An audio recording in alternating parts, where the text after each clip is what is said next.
Gypsy Rose Blanchard has reshared this interview with Beatrice Yorker on her Facebook yesterday. Now, Beatrice Yorker is a forensic nurse and a Munchausen by proxy specialist. What I want you to understand, though, is Beatrice Yorker never examined Gypsy's file for the trial or anything like that. And I've seen this interview before. This is not new. I'm just trying to make a point.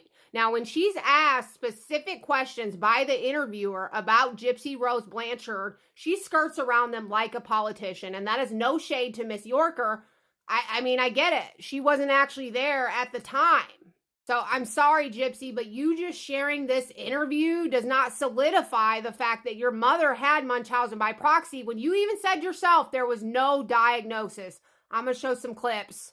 The characteristics of a perpetrator are that they are often quite articulate and they fit into society fairly well, and they are liars. I mean, we know who else is a liar. And if there's one trait that we see throughout cases, because notice how she says throughout cases, okay? Some of the perpetrators are not as middle class or as sort of socially acceptable. Some are sort of a little off the rails, a bit of a drama queen or something like that. But they lie to people and they lie to doctors. And if they lie to doctors to cause unnecessary treatments, medications, procedures, feeding tubes, surgeries, then those lies are criminal. How a parent can create the symptoms of these terrible illnesses in the child. How Gypsy could present drooling, vomiting, looking like she was having a seizure. Well, it's a combination of things. They can get the child to present symptoms by over-medicating them. So the child looks drowsy, or you can induce seizures. You can induce vomiting by giving a child Ipecac.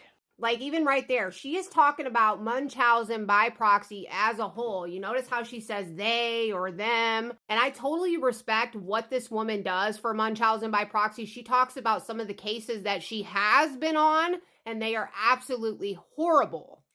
But Dee Dee never put caca into Gypsy's veins, okay? That is a great question. Why Gypsy didn't just get up and walk. She did occasionally, and there were times when they did testing. Right now, I am aware of 4 or 5 cases where children are being kept in wheelchairs who can walk. See, she goes right into talking about other cases.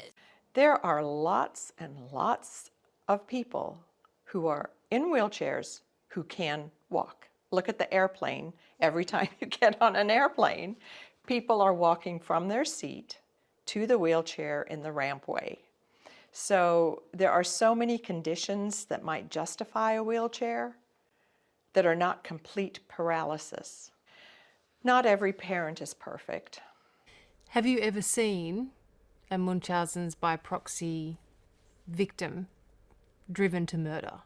Only Gypsy. Remarkable to me was to hear Gypsy say that at the age of 24, when she walked into prison, was one of the happiest days of her life. I found her so calm and cool and collected that it was almost a bit disturbing. As she described her mother's murder and hearing her mother scream, I mean, really graphic details, she almost could have been telling me, you know, what she was having for dinner. Is that a common, you know, is there a detachment there? What sort of ongoing psychological issues would a victim like Gypsy have? Well, that very much sounds like some dissociation. And I do like the fact that they pointed that out. It's alarming. Call it dissociation, call it whatever you want, but it's alarming. As always, thank you for watching. Please like, follow, and reshare to keep this conversation going.